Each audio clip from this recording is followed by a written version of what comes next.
Hi everyone, I'm Liwei Chen from KO Media Design at National Taiwan University.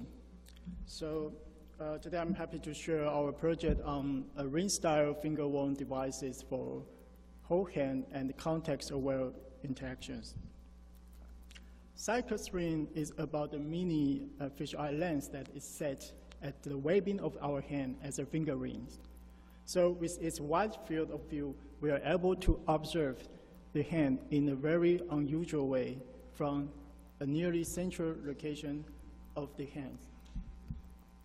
So this video gives the idea of how Cyclops sees the world. Here, the user is pinching and sliding on each of the fingers. Later on, he is writing on the palm with the index finger. I believe you can capture the potential of Cyclopsring from the images. So just a quick motivation.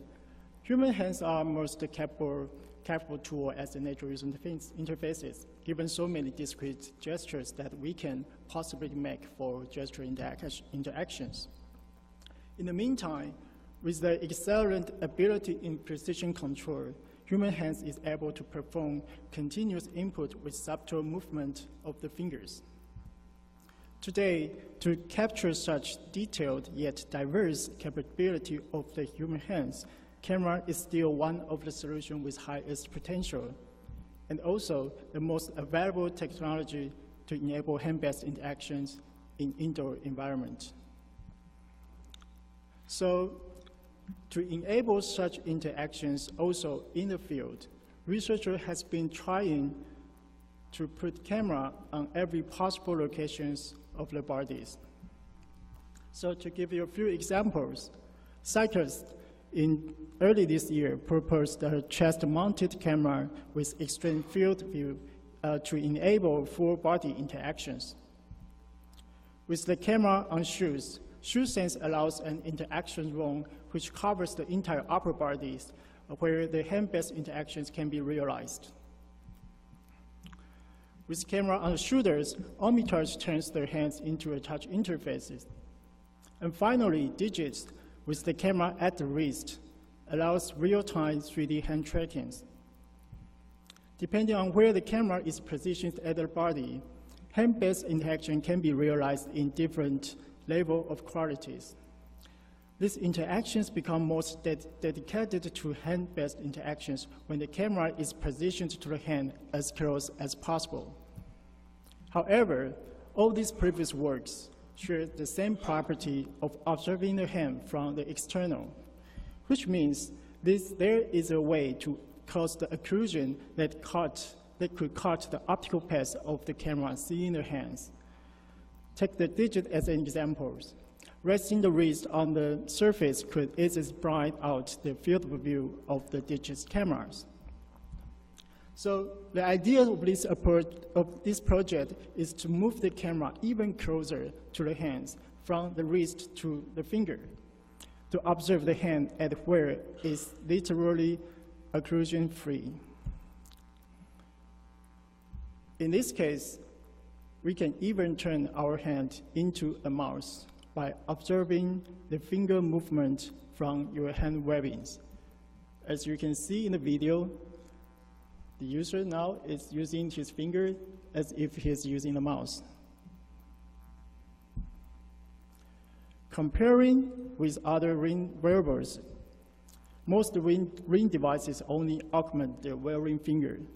The CyclopsRing can augment functions across multiple fingers, including the palm. In addition, CyclopsRing sees gesture and the environment at the same time, which means we can easily apply gesture to an item the user is pointing to in the environment. So given all the benefits allowed, let me quickly show you a preview of possible applications that we can do.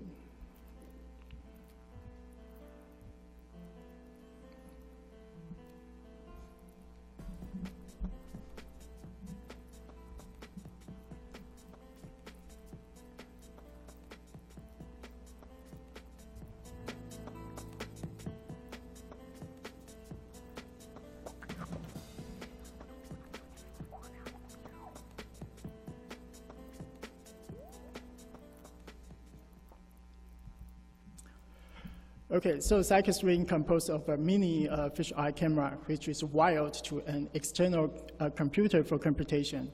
We took it 480 by 480 image resolutions after cropping for processing. A special ring was fabricated to hold the fisheye camera by the edge, such that the camera is positioned at the hand webbing when the user is wearing it.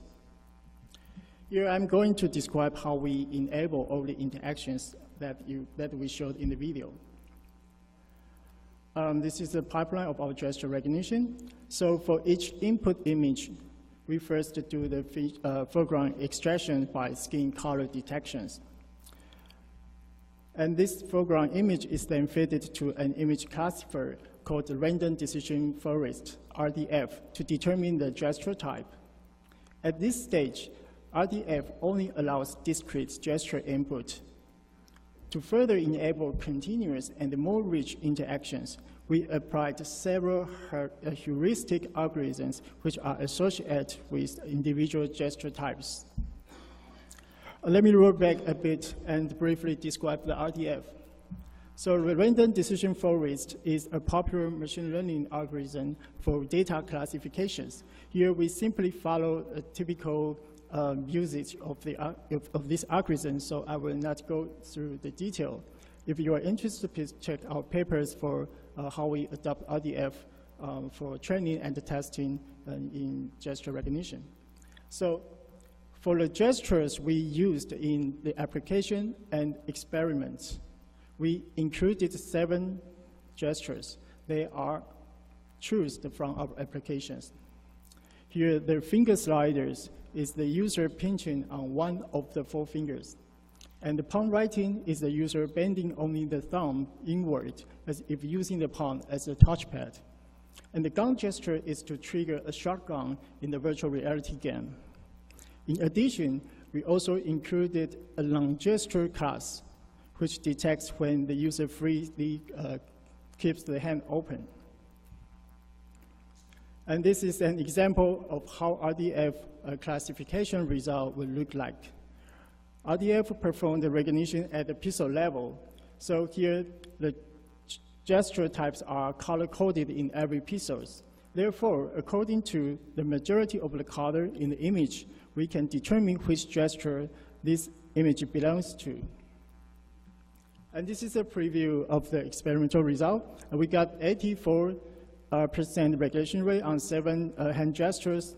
Let me work through the overall procedure first, then I will go back to the discussion of this experimental result. And given the gesture recognition working well, in the following, I will describe each of the heuristic algorithms we have designed for enabling different interactions. So the first interaction is on finger slider. Again, here the color indicates which pinch gesture type the user is currently performing. Here are all different finger pinchings. So to use the finger slider as the input, we take the component that is enclosed by skin region as marked as green regions in the video, and use the area size for controlling the slider values. So here you can see the user used the different finger slider to control the value of different sliders. And for palm writing interactions, the user bends their thumb inward to trigger the interaction. And our goal here is to detect the fingernail moving on the palm and use it as the touch point. First, we run the fingernail detector using Viola-Jones methods. Viola-Jones method was known as a successful fast detectors, but here we adopt it for detecting the fingernail in the images. However, as you can see in the image, here, while the fingernail can be identified reliably, there are a lot of false positive windows. To filter out these false positive windows, we applied 2 heuristics. First, we only keep windows that are in contact with the background regions. And this background region is taken when the gesture was first being made. And second, we applied a size and the temporal coherent constraint to kick out all the other windows, all the other random windows. And finally, we could get good fingernail positions. To turn the fingernail position into writing strokes, for the x coordinate, we directly use the x coordinate of the fingernail in the image. And for the y coordinate, we instead use the size of the fingernail, given the intuition that as the finger moves towards the camera, the perceived window size also increases. So CyclopsRing can also support pen writing. For these interactions, we first applied the color filtering to extract the pen cap. And next, we only keep the pen caps that stays inside of the background region. So you see the blue mask indicates the background regions. And to get the pen track, to get the pen stroke for x coordinate, we use the x coordinate of the pen cap in the image. But for the y coordinate, similarly, we take the size of the pen cap given the same intuition as the pen writing, sorry. So CyclopsRing can seize the environment. We therefore can augment its functions using existing computer vision techniques. For example, we can interact with the physical objects through the AR text. And we can also measure the motion of the user's hand by tracking the visual features in the environment. In order to measure good motions, we first remove the lens distortion in the image and then perform surf, feature extraction, and calculate the motion based on the displacement of the corresponding features over time. So as you can see, where I use the pinch gesture writing in the air, we can recognize the stroke the user is writing there. And this is a smart home application where the user uses the air gesture to control the smart appliance. So sorry for missing the video. Now the user is writing to the music player to play the next song, and then he writes to the lamps to turn on the light. And finally, the gesture recognition allows users to play virtual reality gaming by simply using their hand as the controller. So in this application, we also add an accelerometer in the ring, so it knows that's where your hands pans to. Okay, let's go back to the discussion for the experimental result. In the experiment, we collected 7 stationary gestures and non-gesture images from 15 participants. In a live 1% evaluation, the recognition rate is about 84%. On the right is the conversion matrix. So if we look into where the errors are from, the gun gesture are sometimes misclassified because there is only a slight difference between the 2 gestures. So in another case, the pinch gesture of the ring and the pinch gesture of the ring and the little fingers can be misclassified because they are similar to each other from the single point of finger viewpoint. However, this limitation can be resolved by adding additional viewpoint by wearing multiple CyclopsRing or integrating multiple CyclopsRing in this multi-ring design. So as shown in the figure, CyclopsRing, wearing the CyclopsRing at the different hand webbings, will see the different perspective of the same hand gestures, which can be very different. So therefore, adding an additional viewpoint can really provide a substantial benefit in gesture recognition. So to wrap up, CyclopsRing is a ring style, a wearable device for whole hand and context-aware interactions. We proposed a proof of concept prototype which allows discrete gesture input and continuous input with heuristic algorithms.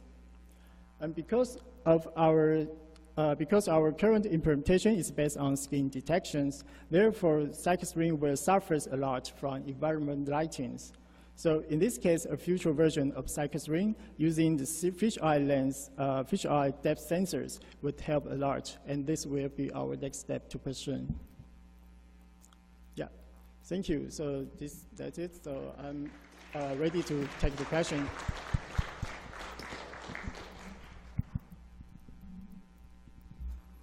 From Maryland, and I think this is very with magical rings and other body-mounted cameras. So I have one question. I'm wondering what will be the challenges if we want to use such rings in outdoor scenario, for example, in varying lightings in markets, and what if the cameras are moving while you are making gestures? What will be the challenges, and how are we going to encounter such scenario? You mean what will be the challenge if you use this in the market? I mean, what will be the challenges with varying lighting in outdoor scenario, and when users are moving fingers while doing gestures? Okay. How are we going to solve that problem? I think the challenge of the CyclopsRing first is about the camera. Because right now we think it's really nice as a finger ring, and with the extreme field of view, we are able to enable a lot of interactions. But according to the current technology, the power and the computation will be a problem for this kind of device to happen in the very near future. So the one thing is power, and the power and computation should be resolved. But if that is not a problem, I think even in the wild, this is a wearable device. It's designed for using in the really wild places. So I don't think there will be a lot of problems for that. Thanks. Hi, just one quick question. Is it possible to put the camera like underneath my fingers rather than in between them? Underneath, like where?